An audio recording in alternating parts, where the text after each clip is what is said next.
Muy bien. Buenos días, todas y todos. Muchas gracias por la espera. Vamos a comenzar con el seminario del día de hoy. Y antes de iniciar, quisiera presentar al ponente invitado. Él es el doctor Giancarlo Hernán Cristerna Tarraza. Él es pediatra e infectólogo pediatra por el Instituto Nacional de Pediatría. Es adscrito a infectología pediátrica y encargado de la clínica de tuberculosis y micobacterias del mismo instituto. Además, es colaborador del Grupo Asesor Nacional de Farmacoresistencia a Tuberculosis y ha recibido capacitación en tuberculosis pediátrica por el Curso Internacional de Entrenamiento de Tuberculosis Pediátrica, el cual tuvo lugar en el 2022 en Ciudad del Cabo, Sudáfrica. Es colaborador de la Guía Mexicana de Atención a la Niña, Niño y Adolescente con Tuberculosis en 2024.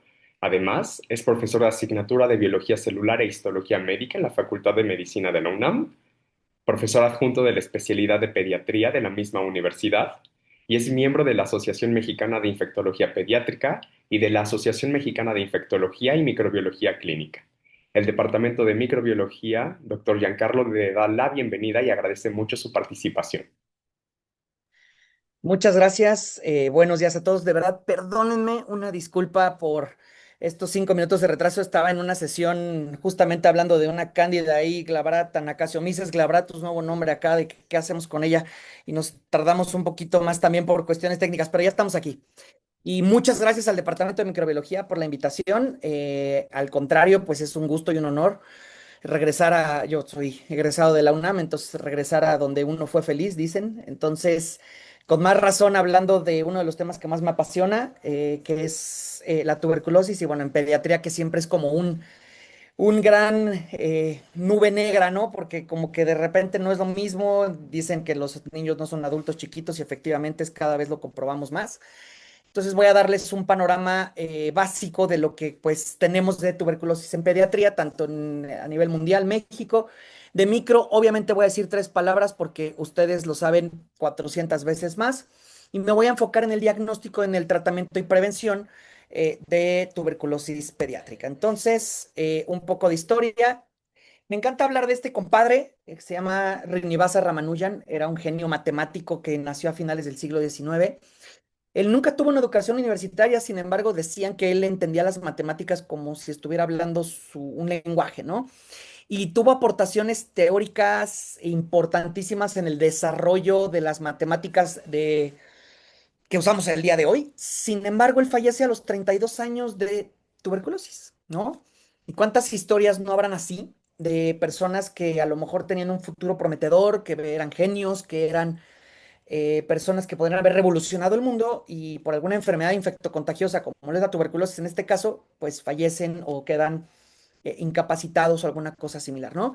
Entonces, ¿qué sabemos de la epidemiología de la tuberculosis? De acuerdo a la Organización Mundial de la Salud, en el 2024 se reportaron aproximadamente 10.8 millones de casos, de los cuales en pediatría, o lo que la Organización Mundial de la Salud determina como menores de 15 años, 1.3 millones de casos. Es una alta probabilidad de enfermedad grave en menores de 5 años, por eso nosotros pediatras somos muy, muy enfáticos en esto, porque tienen más riesgo de tuberculosis diseminada y de sistema nervioso central. Y el diagnóstico es muy difícil de hacer también en los niños, ¿no?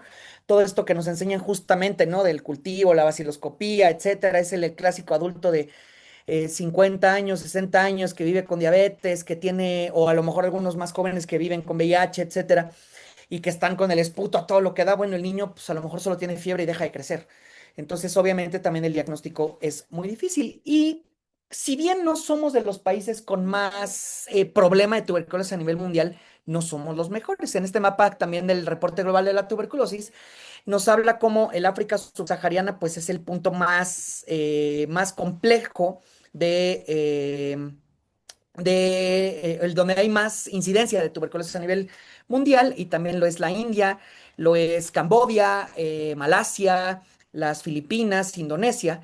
Nosotros estamos en un punto medio, pero ese es un gran problema. ¿Por qué? Porque la Organización Mundial de la Salud y otras organizaciones están buscando de forma razonable o mucho más intensa el estar haciendo, inyectando recursos, capacitación a todos estos países. Y no somos tampoco países que tienen a la tuberculosis prácticamente al margen, como lo es Estados Unidos, el Europa occidental, Australia, etcétera. Entonces, nos quedamos en un punto medio. ¿Por qué? Porque tenemos poblaciones aquí en México, que es cierto, hay muy poca tuberculosis y hay otras poblaciones que seguramente estamos como la República Democrática del Congo. Entonces, esto nos dificulta mucho el control de la enfermedad porque como está empaquetada en varios lugares, esto nos hace que tengamos una incidencia diluida, pero en ciertas poblaciones y en ciertas condiciones, pues estamos igual o peor que el África subsahariana. La tendencia global de la tuberculosis en la incidencia tuvo, y esto es para eso puse esta gráfica, esta escotadura muy importante en el 2020. ¿Por qué? Pandemia COVID, ¿no? La pandemia COVID nos hizo un problema muy grave en la detección de casos de tuberculosis. ¿Por qué? Porque la gente se fue a encerrar a sus casas. Y como estaban encerrados en sus casas, pasaron dos cosas fundamentales. Uno, que la gente no se fue a atender. Y dos, imagínense que pues la gente se encierra en sus casas y uno de esos encerrados en esa casa es alguien que vive con tuberculosis. Entonces empezó a contagiar a todo mundo. Y el otro gran problema es que también los niños, al menos en nuestro caso, hubo poca vacuna y no se vacunaban. Entonces, con estos tres grandes grupos de factores, la incidencia de la tuberculosis va para arriba. Entonces, la tendencia que teníamos que iba para abajo, ya prácticamente hemos recuperado y hemos alcanzado mucho más casos de los que teníamos a principios de la década del 2010. Y lo mismo, en este caso, la tendencia de muertes por tuberculosis iba hacia el descenso y por la pandemia tuvimos un aumento, apenas de nuevo empezamos a ver el descenso en las muertes por tuberculosis. El éxito del tratamiento, ese sí, tenemos un poquito más o hemos tenido una tendencia a la alza, el éxito del tratamiento con los tratamientos estandarizados, de tener un 80-82% a principios del siglo, perdón, a principios de los 2010. Actualmente ya estamos cercanos al 90%. Y el tratamiento de la tuberculosis multidroga resistente, que no me voy a meter mucho en eso porque es prácticamente otras 3 sesiones de hablar de los esquemas nuevos, de los tratamientos, de la vigilancia de de los efectos adversos a los fármacos. Por lo menos esto sí, con los nuevos esquemas y con los nuevos apegos es mucho mejor. Y la tendencia en el tratamiento de la tuberculosis, en la cobertura del tratamiento de tuberculosis, vean, como en la región de África, justo por esta inyección de recursos, de dinero, de capacitación y demás, pues va a la alza. Muchos lugares van a la alza. La región europea tuvo muchos problemas justamente con la pandemia, pero vean, nosotros también tuvimos una escotadora muy pronunciada. La región de las Américas, la cobertura con el tratamiento fue mucho más mala después de la pandemia y es algo que tenemos todavía que seguir vigilando. Y comparador por regiones, esta tablita que me di la tarea de hacerla, es una tabla en la que evidentemente eh, trata de comparar cómo estamos, obviamente, en el contexto de otras regiones. Como les decía, no somos África. África tiene 2.5 millones de casos, Europa tiene 220,000, Asia tiene 5 millones, pero las Américas, aunque somos los que menos tenemos, es porque está muy diluida también por la población de Estados Unidos y la población de otros países.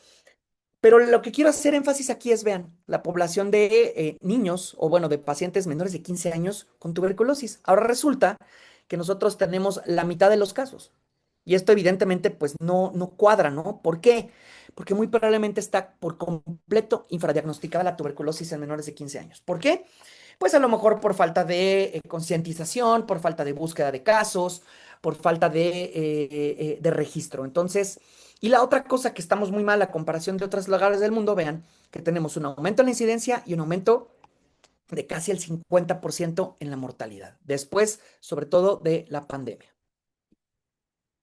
Y en México, ¿cómo estamos entonces? En México tenemos aproximadamente 37,000 casos de tuberculosis. Ahora, si ustedes leen la Dirección General de Epidemiología y leen lo que reporta la Organización Mundial de la Salud, hay diferencias. ¿Qué diferencias hay? Sobre todo, aproximadamente unos 7,000 a 10,000 casos. ¿Por qué? Porque esta diferencia de 7,000 casos, perdón, denme literalmente 4 segundos, 4 segundos, 4 segundos.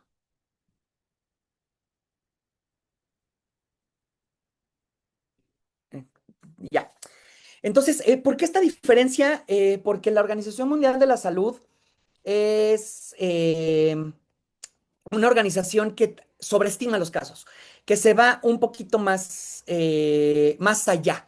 ¿Y por qué digo que se va más allá? Porque trata de capturar todos estos casos que estaban flotando, ¿ok? Entonces, en ese sentido y en ese contexto, la Organización Mundial de la Salud trata de ir un poco más exagerado para tratar de capturar todos los casos. Y nosotros aquí en México, por eso tenemos esa diferencia. Y en el punto específico, la tasa de éxito de tratamiento, como se dan cuenta, el contexto de los casos de menores de 15 años sigue siendo igual que en todas las Américas y la tasa de tratamiento también es baja. Y el tratamiento de contacto de personas con tuberculosis preventivo, que es de las cosas que ahorita vamos a comentar, también es muy bajo. Tendríamos que estar arriba del 50% y solo llegamos al 5%, aunque al menos, si quiero hacer énfasis, que estamos aumentando del 4% que teníamos, ya estamos en el 6%. Bueno, va para arriba. Esperemos que en el 2024 ya tengamos todavía más estos datos. A nivel nacional, el estado con más tuberculosis a nivel estatal, pues es Baja California, seguido Sinaloa, Sonora, Tamaulipas. De los estados con menos tuberculosis es Tlaxcala, el Estado de México, Guanajuato, Michoacán. Sin embargo, sabemos que hay mucho infradiagnóstico, sobre todo en estados como Michoacán, estados como Guerrero, estados como Chiapas. Y es importante recalcar que de la tasa por 100,000 habitantes, vean, Baja California es de los que más porque hay mucha conciencia, mucho reporte, y las personas en Baja California, conozco, tengo muchos colegas y amigos allá en Baja California, tienen una infraestructura y un sistema mucho más eficiente para el diagnóstico, detección y tratamiento de la tuberculosis allá en Baja California. Y bueno, en caso de pediátrico, pues ¿cómo estamos con la incidencia de los casos pediátricos? Este estudio muy bonito del 2018 de Frontiers, el del doctor James Seddon, nos habla de cómo existe esta transición de los casos de tuberculosis desde enfermedad linfonodular o enfermedad linfática y enfermedad diseminada, que obviamente también engloba la tuberculosis del sistema nervioso central, hasta la enfermedad del adulto, donde los años escolares, aproximadamente entre los 6 7 años hasta los 11 o 12 años, la tasa de incidencia es menor y después vuelve a aumentar ya presentándose la tuberculosis que conocemos como del adulto, que es esta con cavernas, ápices afectados, con áreas de consolidación, mientras que los niños pequeños, pues enfermedad miliar o la enfermedad linfonodular, estos ganglios gigantes que se encuentran sobre todo cercanos o adyacentes más bien a la vía aérea. Y por último y no menos importante, pues cómo estamos en México en específico. Y vean, la pulmonar sigue siendo la causa más común, pero si nos vamos a los casos que son miliares, ganglionares, etcétera, es mucho más común, mucho más prevalente en los niños menores de 5 años de edad. En los niños menores de 1 año de edad, es todavía mucho más común. Y sobre todo, y no menos importante, ya empezamos a tener muchos más casos de tuberculosis pulmonar y de tuberculosis meningia en los de 15 o de 10 a 14 años y de 15 a 19 años. Perdón, también 30 segundos. Listo, cosas de los pacientes.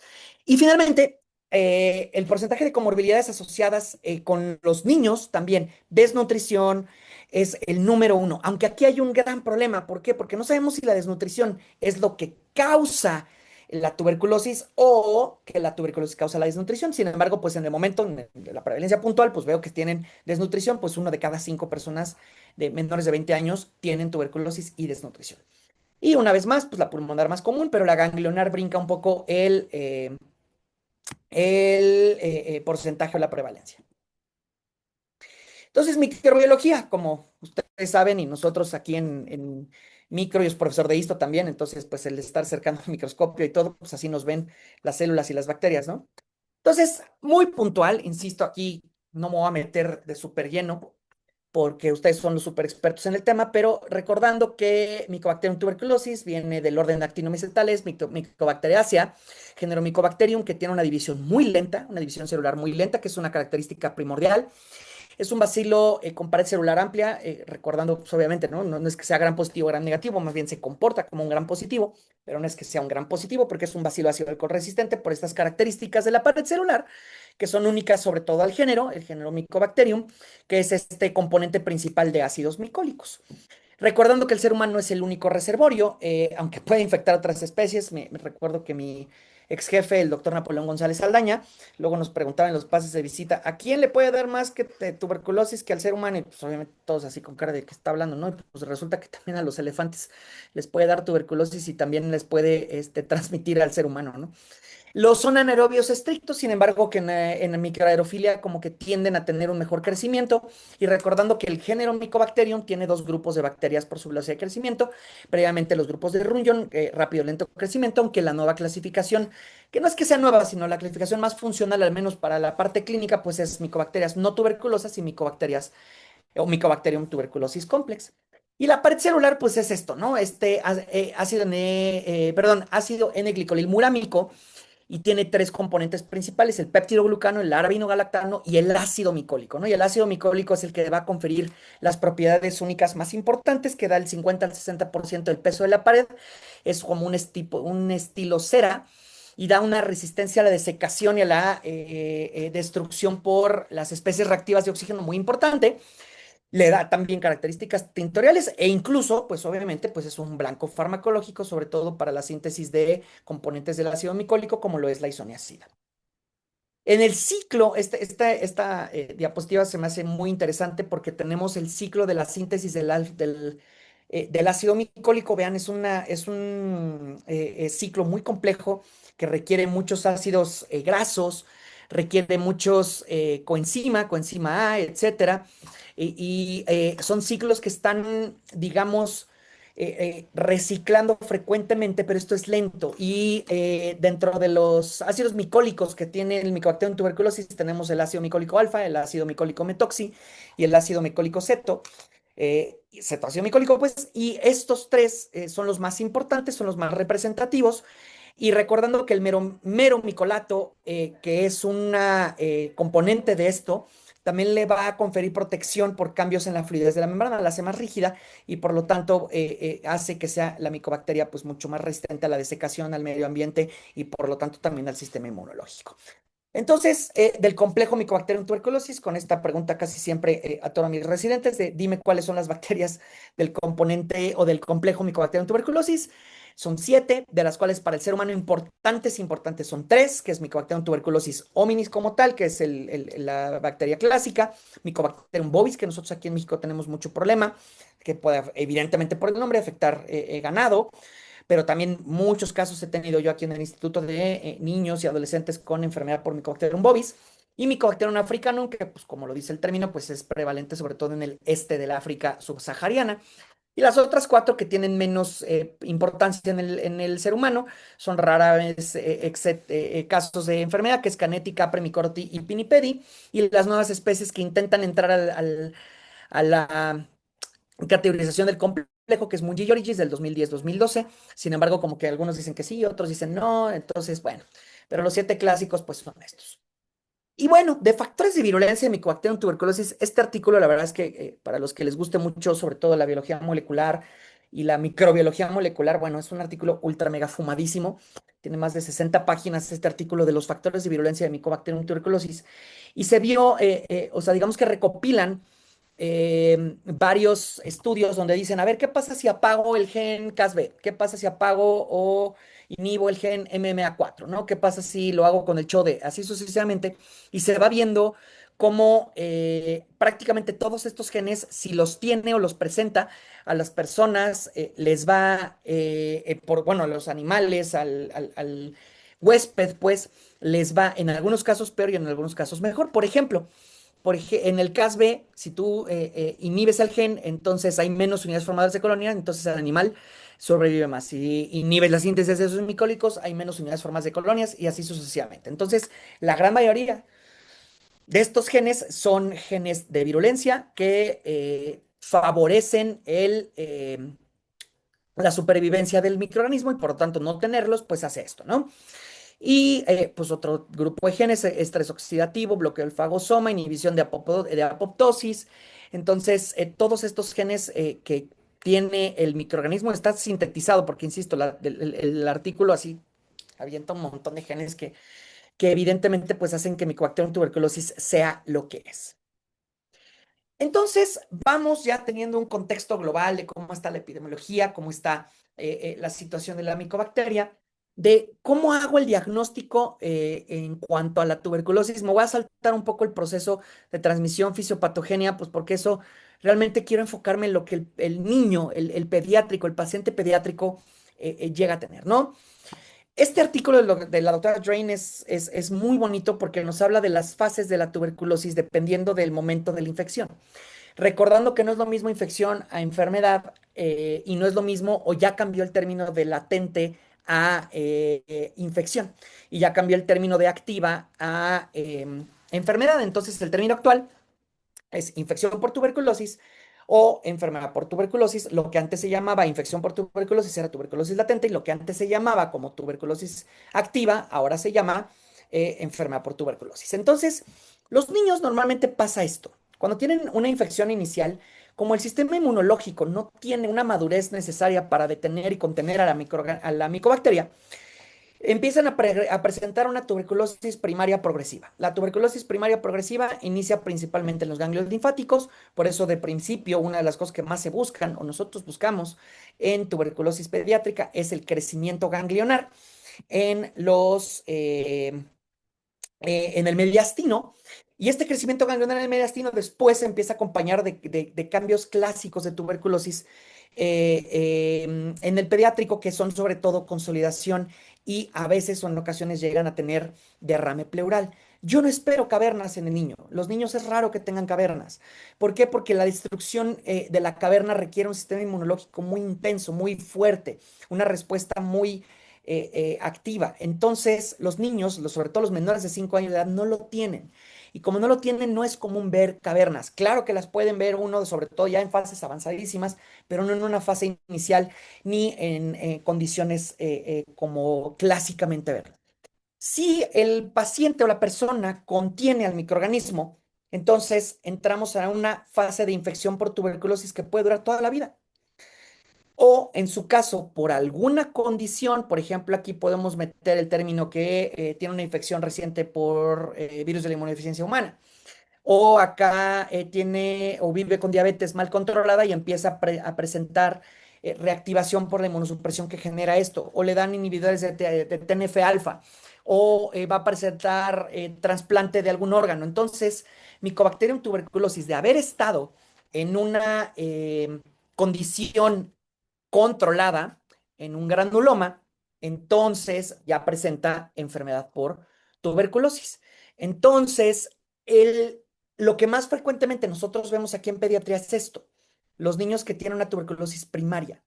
Sin embargo, en adolescentes generalmente vemos esto, salvo que tengan una infección con una carga bacteriana muy alta o alguna condicionante, que en el instituto que tenemos muchos niños con errores innatos de la inmunidad, que tenemos también que viven con VIH. De hecho, desafortunadamente ahorita en las semanas pasadas tuvimos como 3 niños que tuvieron contagio con VIH perinatal.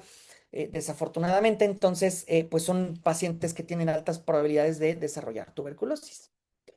Entonces, para el diagnóstico de tuberculosis, como todo en medicina, como todo en microbiología, la clínica manda, ¿no? Es algo que nosotros, si ustedes lo saben mucho más que yo, ¿no? Pues el microorganismo puede y no puede hacer cosas, ¿no?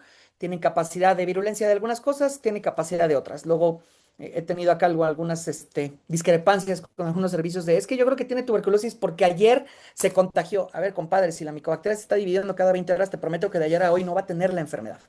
Entonces, en la clínica de tuberculosis, sobre todo tuberculosis pediátrica, hay que estar buscando los 4 datos pivote en el diagnóstico, que son tos, fiebre, pérdida o ausencia de ganancia de peso y o sudoración nocturna. De esto, el adulto es mucho más probable que tenga la tos y la fiebre, y mientras que el adolescente y bueno, del niño más bien, es más probable que dejen de ganar peso. Recuerdo un par de hermanitos gemelos, eran cuates, tenían un año de edad, aproximadamente eh, digamos, hermanito mayor, bueno, los dos o sea, son cuates, ¿no? Pero el hombre, pues, a eso iba. El hombre pesaba 10 kilos, un niño de un año tiene que pesar aproximadamente 10 kilos y la niña 6. Y resulta que pues la abuela tenía tuberculosis. Entonces le buscamos por todos lados. No encontramos más que ahí un pequeño ganglio en la tomografía y dijimos, va, de aquí es lo más probable es que esta niña tenga tuberculosis. Le iniciamos tratamiento y les prometo que el tratamiento de tuberculosis no es un estimulador del apetito. Entonces la niña empezó a tomarse el medicamento y como al mes ya pesaba 8 kilos y como a los 2 meses ya pesaba casi 9 kilos. O sea, en 2 meses ganó una tercera parte de lo que estaba en su desnutrición. Entonces es importante también evaluarlo, ¿no? Y la ausencia de los cuatro síntomas va a descartar entre el 60 y 80% de los casos. Sin embargo, si yo combino con radiografía, ya tengo hasta un 95% de probabilidades de no tener tuberculosis. Por ello, cuando busco enfermedad por tuberculosis, parte del abordaje, parte de la búsqueda es tomar placa y tomar una historia clínica básica. No tenemos que ir más allá. Y por ello, ¿qué tanto es tantito? Dentro de los síntomas, la fiebre, la tos, la pérdida de peso, fiebre es de lo más frecuente. Recordar que la tos tiene que ser de más de 2 semanas. Que cuántas veces no tenemos gripa y a lo mejor quedamos con un poco de tos, pero la tos cuando tenemos una enfermedad respiratoria y a lo mejor nos dio bordetella pertussis y quedamos con tos residual, etcétera, ahí tenemos un descenso importante de la tos en los siguientes días a semanas. La tos no es progresiva, no es ascendente, mientras que en la tuberculosis sí. Y por último, y no menos importante, muy poco frecuente en niños, muy poco frecuente que tengamos hemoptisis. En niños es muy poco frecuente, por esto mismo que no tienen la reacción endobronquial intensa, no destruyen, entonces no vemos tan frecuentemente la hemoptisis. Entonces, como les decía, ¿cómo defino entonces infección por tuberculosis? La definición de infección es básica. Tengo que tener una radiografía de tórax normal, un paciente asintomático y va para allá. Tener una prueba inmunológica, ya sea PPD o prueba de tuberculina, que es el término más correcto, o una ensayo de liberación de interferón gamma positivo. Es decir, que tiene que haber memoria inmunológica del microorganismo en la persona en la que estamos evaluando o evidenciando la tuberculosis, pero no tiene que tener datos clínicos ni radiográficos de enfermedad. Aquí se nos confunden mucho. Es que el PPD es positivo, tienes tuberculosis. No, una de cada 4 personas en el mundo han tenido contacto con la micobacteria.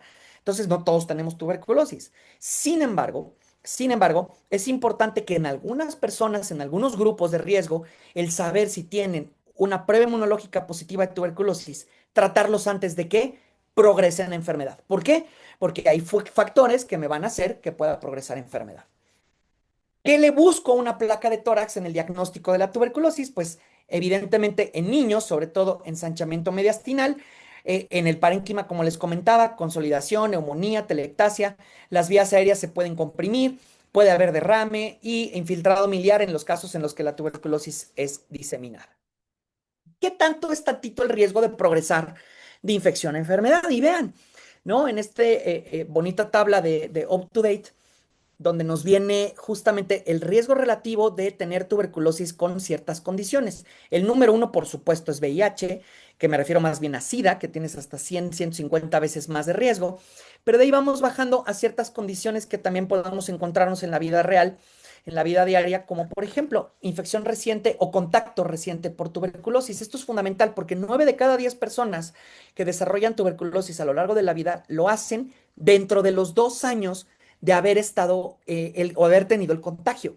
Esto quiere decir que si a lo mejor alguno de ustedes me dice, ay, es que yo soy PPD positivo, pero a los 2 años de edad me contagié y ahorita tengo 25, en realidad eso ya disminuye las probabilidades de que tengas tuberculosis y por lo tanto de primera instancia a lo mejor no serías candidato a tratamiento, pero de repente sale, pero me van a iniciar infliximab o inhibidores de TNF-alfa, etanercept, infliximab y relacionados. Entonces en ese momento te vuelves una persona de riesgo para desarrollar enfermedad por tuberculosis. Por lo tanto, hay que dar tratamiento o hay que evaluar infección por tuberculosis o dar tratamiento para infección por tuberculosis. Diabetes, van a decir, oye, pero si la diabetes es de las que era el número uno, sí, lo que pasa es que hay demasiadas personas que viven con diabetes, demasiadas, demasiadas, demasiadas, entonces esto les condiciona discreta inmunosupresión, pero lo suficiente como para que las personas que viven con tuberculosis y que viven con diabetes, que viven, perdón, con diabetes, tengan o desarrollen tuberculosis. Si de riesgo bajo o bajito, fumadores es discretamente aumentado, bajo peso discretamente aumentado, y una radiografía con un solito, un granuloma solito, que me ha pasado aquí, que me dan interconsultas de, mira, vamos a trasplantar al niño, tiene este granulomita, vamos a ver si está infectado o no. Evidentemente, como lo van a trasplantar, entonces entra en este grupo. O encontré a un niño sano que tiene un granuloma. Ah, pues ¿qué pasó? No, pues es que se contagió a lo mejor el abuelito hace 5 años. Ahorita no tiene nada, lo más probable es que se calcificó, ahí quedó y el riesgo es prácticamente mínimo. Y para concluir con esta parte de la radiografía, me gusta este algoritmo de la doctora Megan Palmer y del doctor Simon Schaff que hacen en este libro, está libre, el libro libre, está libre en la página de The Union contra la tuberculosis, la Unión contra la Tuberculosis, en el que nos dice así muy sencillo, oye, ¿tienes una técnica aceptable? Sí o no. No es aceptable, tómale otra. Es una placa, tómale otra. La placa está anormal o normal. Ok, ¿parece tuberculosis o no parece tuberculosis? Cuando no parece tuberculosis, pero si está anormal, pues mejor haz una tomografía. Haz una tomografía para evaluar con un poco más de detalle cómo está el parénquima pulmonar y el mediastino. Si parece tuberculosis, en realidad ya, desde ahí ya puedes estar haciendo diagnóstico y dar tratamiento. Sin embargo, entonces pasaríamos ya al abordaje de enfermedad por tuberculosis, que es justamente esto. Ya que voy a verdaderamente evaluar a la enfermedad por tuberculosis, es decir, al que tiene una placa anormal o tiene signos, síntomas de tuberculosis, entonces tengo que ir a buscar el microorganismo. Las nuevas pautas de buscar la tuberculosis lo hacen tratando de descentralizar, tratando de tener muchos estudios o diferentes estudios, no solo uno solo, que no solo sea muestra de esputo, que sea búsqueda activa, etcétera, etcétera. Sin embargo, esto pues está muy difícil porque pues tienes que tener infraestructura mucho más amigable y mucho más confiable en diferentes lugares, pues al menos, por lo menos de nuestro país, ¿no? Y como les decía, si está empaquetada en la Sierra de Guerrero con a lo mejor Chiapas o en la Sierra de Veracruz con Puebla, pues es muy difícil tener toda la infraestructura. Sin embargo, pues sí se está intentando y por lo menos al menos los laboratorios estatales llegan a tener varias de estas cosas que se está intentando hacer. Y por eso mismo, pues en el manual operacional de la diagnóstico de tuberculosis recién actualizado, se actualizó en junio de este año, nos dice, a ver, vete, sobre todo, el referencia central tiene que ser como lo último que tienes que hacer ya, las pruebas fenotípicas, secuenciación de nueva generación, etcétera. Pero en realidad en los periféricos es donde tienes que hacer el screening, el búsqueda de casos y la referencia y tener, pero vean, desde los periféricos tener ya pruebas moleculares básicas como el Expert Ultra, baciloscopía e incluso en algunos casos también liporabinomanano de flujo lateral, ahorita lo comentamos, y de ahí ya empezar a referir sobre todo algunos casos digamos, que requieren un escalamiento, ¿no? Del tratamiento o de la búsqueda de la tuberculosis. Entonces, ¿qué pruebas moleculares nuevas, que digo, no son tan nuevas, pero pues están ya implementándose, sobre todo en pediatría? Porque recuerden que los niños todo sale después, ¿no? Porque primero tenemos que probar que en el adulto no pase nada o que en el niño sea diferente al adulto, etcétera. Entonces, en los niños tenemos varias pruebas nuevas, como es el TB-LAMP o este tipo de pruebas que se pueden hacer en el punto de atención. Esta prueba tiene una sensibilidad relativa de 85-84% y la especificidad es del 96%. Sin embargo, es comparado con cultivo. Cuando nos vamos a la tuberculosis definida clínicamente es mucho más bajo, es aproximadamente como del 60%. Entonces, por eso no ha venido a revolucionar esto.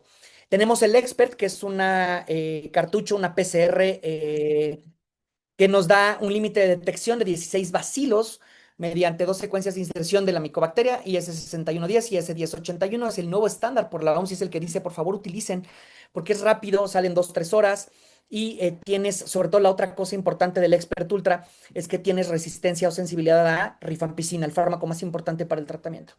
El ensayo en línea, con sonda en línea, perdón, para identificar resistencia a fármacos anti-TB. te ayuda porque tarda 3 días, cuando el cultivo pues puede tardar 1 o 2 semanas, con una sensibilidad del 90-95%. Recordar que nada, nada, nada va a suplir al cultivo como la prueba final, ¿no? Solamente todas estas pruebas son, obviamente, tratando de dar vamos a hacerlo más rápido y vamos a hacerlo más eficiente. Y el cultivo que quede al lado como para tener ya la susceptibilidad o la certeza de qué es lo que estábamos haciendo. Y la secuenciación de nueva generación es súper importante. Recordar esto, pues enfocada en regiones, etcétera. No hay estudios en población pediátrica, pero bueno, esperemos ya pronto los tengamos. La pirosecuenciación es que se le adiciona pirofosfato a la secuencia naciente de DNA y lo trata de captar o tener más captación mediante emisión de luz. Sin embargo, también esto está solamente en pruebas y en pediatría pues estamos en pañales en esto. Y la detección de DNA circulante, esto tal vez pueda tener un poco más de uso porque en algunas ocasiones, sobre todo en primoinfecciones o en tuberculosis primaria progresiva, puede haber DNA o puede haber micobacterias en sangre, porque recordando que la diseminación de micobacterium tuberculosis en la fase inicial es una diseminación linfohematógena. Entonces podemos detectar DNA circulante de la micobacteria y a lo mejor tener una prueba, pues literalmente de sangre, ¿no? Aunque también una vez más, estamos todavía muy lejos de tener una verdadera utilidad en la vida real. Y en el manual operacional, pues es desarrollado algunas pruebas moleculares, sobre todo este es la de Abbott, este es BD-Max, este es Bruker-Hain, para sobre todo TBMDR, y este es Cobas MTB. Todas estas más o menos tardan entre 7, 5 horas, y aquí nos dice el tiempo de extracción y de lectura del DNA, 3 horas, 2 horas y media, etcétera. Y todas tienen una sensibilidad y una especificidad muy similar. Insisto, el expert es el que ahorita está como más estandarizado, pero vean cómo hay otro tipo de pruebas que a lo mejor me da hasta más muestras, ¿no? Si tenemos centros donde se atienden muchos pacientes con tuberculosis, pues hasta puedes meter 94, ¿no? En esta corrida, o 24 en el BD-Max, etcétera. Entonces nos ayuda un poquito más a tener una identificación más certera. ¿Y qué pruebas voy a usar? Entonces, la OMS me dice, pues tienes el expert, usa el expert, usa el expert, usa el expert, tiene mejor rendimiento diagnóstico. Recordar que no suple al cultivo, pero sí incluso si tenemos solo una muestra y decir, tengo la baciloscopía para hacer el VAR o el Sil-Nielsen o el Kim-Yun, el que quieran, sobre todo Sil-Nielsen o auramina, rodamina, claro. Preferentemente, si me queda poquita muestra, mejor mete la prueba molecular porque es más sensible y tengo ventaja por detección de resistencia antimicrobiana. Tenemos, o el uso del expert en otros sitios de afección extrapulmonar es muy, muy variable, pero es más sensible que las tinciones. Lo podemos utilizar en líquido cefalorraquídeo, en ganglios, en hueso, en líquido pleural, de hecho, las nuevas técnicas incluso se utilizan heces para el diagnóstico de tuberculosis tanto pulmonar como intestinal. Obviamente, la lógica es que estás tragando micobacterias y por ende puedes detectar el DNA de las micobacterias en las heces. Entonces, evidentemente, también te puede dar un buen rendimiento diagnóstico. Y el lateral flow, que es el que les comentaba que iba a comentar más adelante ahorita, me ayuda mucho en pacientes que tienen o que viven con VIH. ¿Por qué? Porque generalmente tienen micobacteriemia, o llegan a tener la poca destrucción que hacen de la micobacteria, se conserva el lipoarabino manano y entonces tengo concentraciones altas de lipoarabino manano en orina y entonces por un ensayo lateral, lateral flow, pues tenemos el diagnóstico. Y finalmente el TB-LAMP, como les decía, como prueba inicial no está tan estandarizado, pero pues ya podemos empezar a usarlo en ciertas condiciones. No realizar nunca, nunca, nunca serología para el diagnóstico. No sirve la serología estándar. El expert no sirve para seguimiento, el IGRA no sirve para diagnóstico de enfermedad por tuberculosis, el PPD o prueba de tuberculina no sirve para el diagnóstico de enfermedad por tuberculosis, solo sirve para determinar, en estos casos, serología para nada, el expert para diagnóstico inicial y el IGRA o PPD solamente para el diagnóstico de infección. Las sensibilidades de las diferentes pruebas, vean entre 80, 90%, entonces, sobre todo en condiciones en las que la enfermedad está alta o está avanzada, en enfermedad como leve, en los niños, los metaanálisis hablan de un 70, 80%, en lavado bronquial alveolar, en líquido de esputo, etcétera, pero vamos, es mucho mejor que el 30-50% que nos ofrecía la baciloscopía, ¿no? Y bueno, ya casi para concluir, hablemos del tratamiento primero preventivo de tuberculosis y la enfermedad por tuberculosis. Quiero que esta tabla o gráfica más bien me encanta porque nos dice lo lejos o lo tardado que estamos en cosas sobre todo farmacológicas, ¿no? Vean, como el tratamiento para la tuberculosis de los primeros fármacos ya específicos, porque por acá andaba la streptomicina, ya se empezaba a utilizar para el tratamiento de los 30, pero ya los fármacos específicos, 1945, 50, rifampicina y isoniazida, y los pacientes pediátricos, 15 años después, fue como de, bueno, a ver, vamos a apelar a los niños, ¿no? Cuando realmente pues, son de los que más frecuentemente tenían enfermedad grave. Entonces, los principios del tratamiento preventivo, antes de generar o antes de llegar a la enfermedad, es que tenemos o queremos descartar enfermedad activa, eh, como ya les dije, asintomático, placa normal, etcétera, seleccionar el fármaco con menos riesgo de toxicidad y dar seguimiento estrecho en caso de que tengan síntomas.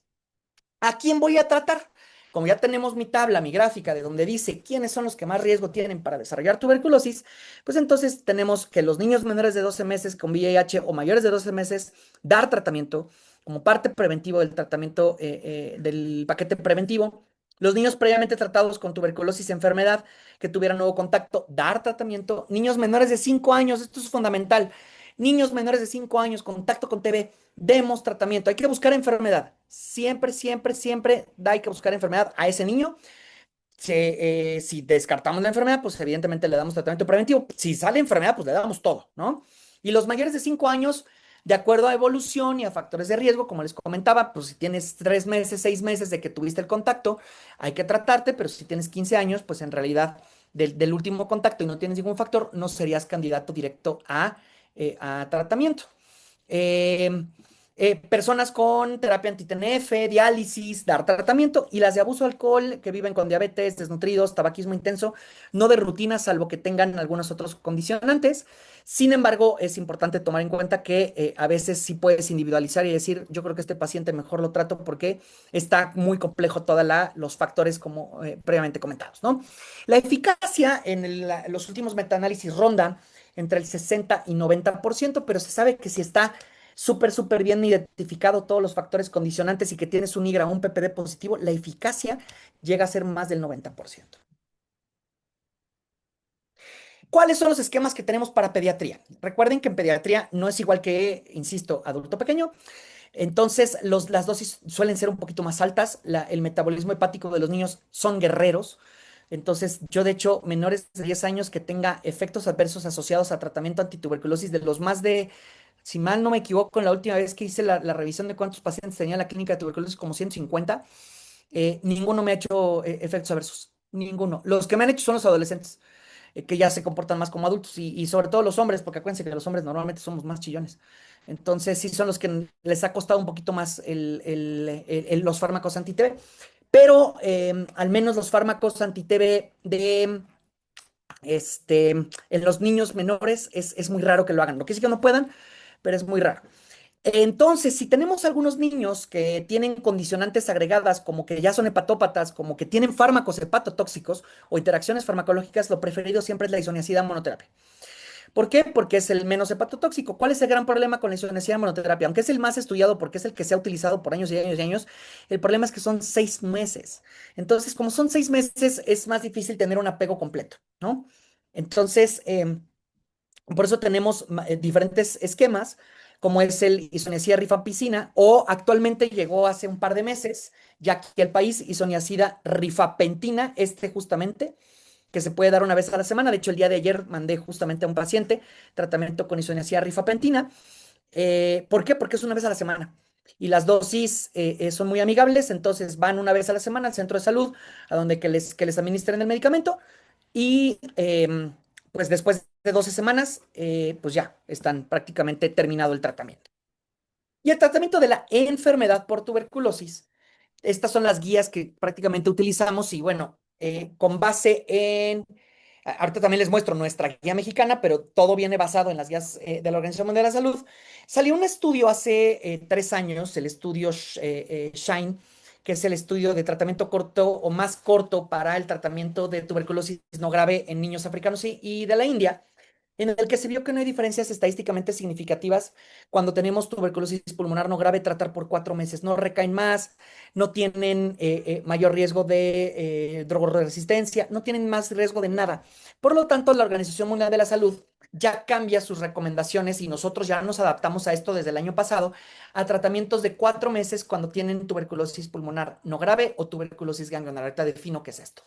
De los fármacos contra la tuberculosis, este artículo del doctor Caminero es un médico español muy abocado a la tuberculosis y hacen muy bonitas revisiones sobre los fármacos anti-TB.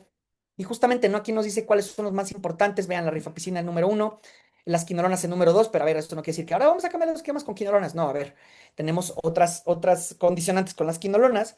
Pero bueno, lo importante es que el fármaco más importante bactericida, sobre todo, es isoniazida, y el fármaco más importante esterilizante es la rifampicina, ¿no? Entonces, recordar que primero queremos tener una acción bactericida los primeros meses de tratamiento, por eso tenemos una fase intensiva, y después tenemos la fase de mantenimiento en la que queremos esterilizar o matar hasta las últimas micobacterias en esta fase quiescente o dormida que llegan a tener cuando ya está prácticamente terminado la fase intensiva. Entonces, el tratamiento estándar de la TB es niños de 3 meses a 16 años que no es grave, dar tratamiento por 4 meses. Cuando es grave, ¿qué es?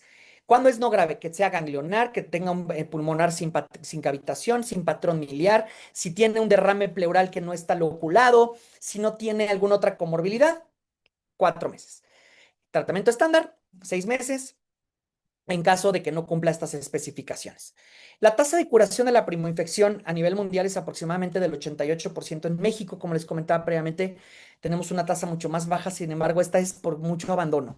Tenemos muchos pacientes que no toman el tratamiento o con otros factores condicionantes que hace que no se complete el tratamiento. No es tanto el hecho de los fármacos, sino es el apego a los mismos. Y esta es justamente de nuestra guía de práctica clínica, la que les comentaba previamente que tuve la oportunidad de colaborar y estuvimos de verdad así duro y dale con algunas condiciones, justamente esto, ¿no? Nuevamente, menores de 3 meses y menores de 3 kilos, esquema normal, de 3 meses hasta 16 años, 2 y 2 en la ganglionar, en la pulmonar no grave, 2 y 2, y adolescentes de 12 a 16 años también 2 y 2. Y finalmente, los esquemas que requieren un año de tratamiento es miliar, meningia y osteoarticular o meningia, cambiando el término sistema nervioso central, porque puedes tener también una mielitis por TB, puedes tener tuberculomas y también se tratan por un año. Y la tuberculosis osteoarticular también se debe de tratar por un año. ¿Cómo son las dosis pediátricas? Cuando se hicieron los estudios originales de que, vamos a dar isoniazida, le estábamos dando o le estamos dando a los adultos 200 miligramos, entonces dijeron, pues si un adulto estándar pesa 60 kilos, pues a 5 por kilo. Y entonces le empezaron a dar isoniazida 5 por kilo a los niños y pues los niños no se curaban. Entonces el doctor Peter Donald y varios otros médicos en Sudáfrica empezaron a hacer como estudios de farmacocinética específicos y dijeron, ay, espérame, no estoy alcanzando las concentraciones, necesito duplicar o triplicar la dosis. Entonces, por eso la dosis de isoniazida es de 10 a 15 miligramos kilo día, ya que llegando a los 300, más o menos un niño de 30 kilos, ya está llegando a las dosis máximas recomendadas. Entonces, por eso, y también con la rifampicina es diferente con la piracinamida y el etambutol. Entonces, la dosis máxima, como viene combinado en nuestro esquema de dosis fija combinada, que es el famoso Dotval por su marca, tiene 75 miligramos de isoniazida, 150 de rifampicina, 300 de tambutol y 400 de piracinamida. Por lo tanto, si lo multiplicamos por 4, que es el estándar o el tratamiento estándar para un adulto, tenemos 300 miligramos de isoniazida, 600 de rifampicina, 1200 de piracinamida y 1600 de tambutol. Con lo cual, tenemos un esquema que es relativamente noble, sin embargo, recordar que tienen efectos adversos, sobre todo ya en adultos, esto sí es mucho más en adultos. Tenemos elevación de transaminasas, sobre todo la isoniazida, neuritis periférica a los que están desnutridos o hipersensibilidad. La rifampicina pinta de naranja todo. Recuerda que hasta pueden tener vómito naranja, transaminasemia y sobre todo hiperbilirrubinemia. Y algo importante con la rifa, que tiene múltiples interacciones farmacológicas, boriconazol, claritro, fármacos antiepilépticos. Bueno, la verdad es que como es un fuerte inductor de la citocromo P450, evidentemente nos da estas problemas que tenemos con todas las rifamicinas. Piracinamida y etambutol, sobre todo piracinamida y hiperuricemia. Recuerdo un adolescente que me hizo justamente, es el único que me ha hecho gota. Todos hacen hiperuricemia, pero él me hizo gota, un adolescente de 16 años. Lo bueno es que ya tuvo los síntomas como a la séptima semana de la fase intensiva, entonces nada más le tuvimos que dar una semana más de tratamiento, ya lo pudimos quitar, le quitamos la piracinamida, se le quitó la gota, y el etambutol, la neuritis óptica generalmente es reversible. Y en estos artículos justamente nos resumen todo lo que les comenté y tratamientos coadyuvantes como lo son los corticoides, prednisona, dexametasona, sobre todo para tuberculosis del sistema nervioso central, tuberculosis cardíaca, o pericarditis, pues, y tuberculosis TB, también dicen en tuberculosis pleural. Y por último, y no menos importante, el uso de vitamina B6, piridoxina, sobre todo en niños que están lactando, niños que viven con VIH, niños súper desnutridos y niños o adolescentes que están embarazadas y sobre todo que están recibiendo dosis altas de isoniazida porque la neuritis periférica se asocia, o la neuropatía periférica se asocia a la isoniazida y a la competencia con la vitamina B6 en el tratamiento. ¿Y cómo estamos en los nuevos fármacos? Pues la verdad es que el clinical pipeline en niños está muy, muy, muy, muy lejos. Tenemos muy pocos fármacos para el tratamiento. Casi no hay nada nuevo. En los últimos años no se ha desarrollado nada nuevo. Cosas ahí variadas en realidad, pero sobre todo para pediatría, pues estamos todavía muy lejos porque primero lo prueban en adultos, ¿no? Y ya después sale a los niños. Entonces, pues nos falta mucho, ¿no? Y de las nuevas vacunas, ya para concluir, esta Stop TB Partnership me encantó cómo se le inyectó a las nuevas vacunas para COVID. Este es del 2022, del 2021, perdón, pero de las nuevas vacunas para COVID se le inyectó pues aproximadamente 107.000 millones de dólares y para las vacunas de la TB, pues 100 millones de dólares, ¿no? Entonces, estamos pues muy, muy, muy, muy lejos de que se le inyecte el dinero relacionado, requerido para las vacunas. Solamente es efectiva en niños, como lo saben la BCG. Y este es el pipeline de vacunas. Hay varias vacunas en fase 3, ninguna ha podido brincar más allá. De las que más prometen parece ser es la MTVAC, que viene derivado de Mycobacterium vaccae, y la GAM-TB-Vac también, pues parece ser ahí, pero no han llegado al menos a requerir o a estar en el criterio de no inferioridad con la BCG, ¿no? Nuestra BCG es nuestro viejo caballito de batalla, o como yo me gusta decirle, nuestro viejo burrito de batalla, porque tiene muchas deficiencias, muchos efectos, pero es confiable. Es confiable, sobre todo para disminuir los riesgos de tuberculosis del sistema nervioso central y tuberculosis diseminada, sobre todo en niños menores de 5 años, con una eficacia cercana entre el 80 y 90%. Entonces es muy buena para esto, pero para todo lo demás, pues es donde se queda flotando un poco. Entonces, recordar, viene la tuberculosis, en niños, pues ni hablar, todavía más. Pues dejo mi contacto para alguna duda, pregunta, comentario y creo que hay un poco de tiempo justamente para dudas, preguntas o comentarios. Sí, doctor, muchas gracias por su plática. Se nota la preparación que tiene y seguramente todas y todos pudimos enriquecer nuestro conocimiento al respecto.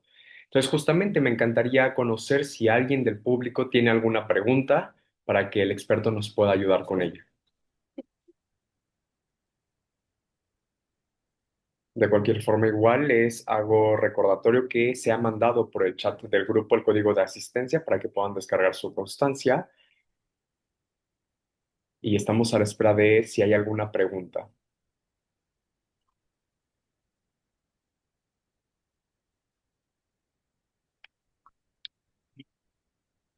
Dice el doctor Perea, mi maestro, por cierto, saludar a mi maestro, doctor Perea.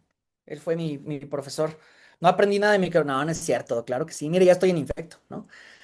Sobre el diparabainomanano del flujo lateral, fíjese lo que es muy interesante el diparabainomanano porque lo quieren, o sea, he visto algunos como grupos que quieren utilizar el diparabainomanano como para el diagnóstico, como tamizaje.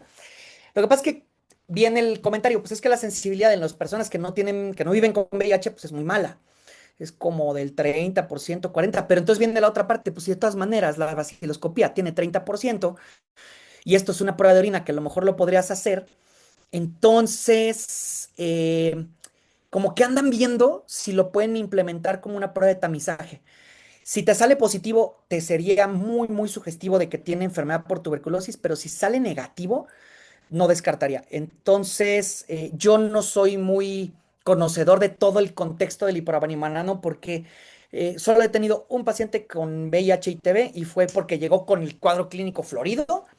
Él sí llegó así y esto es mucho más sobre todo de los infectólogos de adultos, ¿no? Que lo tienen mucho más presente cuando están evaluando un paciente que tiene VIH de reciente diagnóstico, es parte del tamizaje.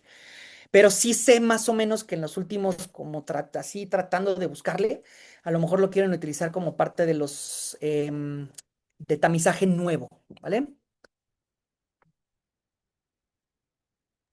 Veo acá otra pregunta que dice, ¿se recomienda aplicar la vacuna BCG en un adolescente que tuvo TB ganglionar en la infancia? No, realmente la vacuna está diseñada para prevenir, sobre todo, o más que prevenir, para entrenar al sistema inmunológico en el primer contacto. Es decir, que la vacuna lo que quiere es que el niño chiquito, sobre todo obviamente hablando de los menores de 5 años y mucho más los menores de 2 años, tenga un primer encuentro con Mycobacterium tuberculosis. Este primer encuentro con Mycobacterium tuberculosis lo que trata de hacer es entrenar sistema inmune, decir, mira, necesitas aquí un TH1, necesitas fagocitosis, necesitas elevar interferón gamma, y eso más o menos se entrena para que si tiene un verdadero contacto con la micobacteria, entonces, si tiene un verdadero contacto con la micobacteria, realmente ya sepa qué hacer. Entonces, si ya te dio tuberculosis antes, realmente no tiene sentido. En realidad no tiene sentido porque ya tuviste un primer contacto, entonces no habría ventaja.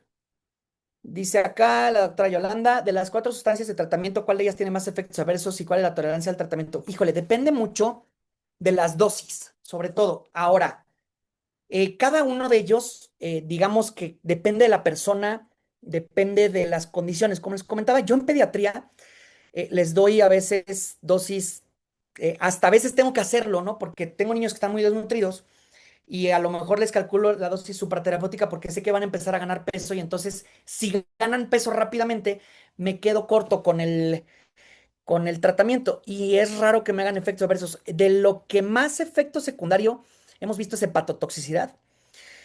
¿Y cuál es el gran problema en cuanto a los fármacos anti-TB? Al menos aquí en México, es que vienen combinados. Entonces, como vienen combinados, exactamente saber cuál es cuál, al menos de la hepatotoxicidad y demás, está muy difícil.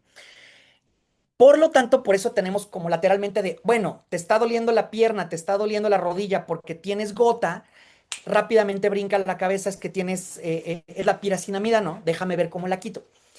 Tienes sobre todo elevación de bilirrubinas. Es más probable que sea la rifampicina, perdón. Entonces ya sé que tengo que hacer algún ajuste con la rifampicina, por decir algo.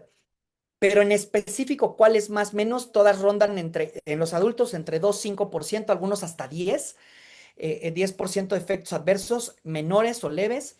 Graves, por ejemplo, en niños, hasta 40% de los niños llegan a tener elevación de transaminasas que es mínima, que no requiere ningún manejo, no requiere ninguna cosa, y menos del 1% te hace una hepatotoxicidad grave.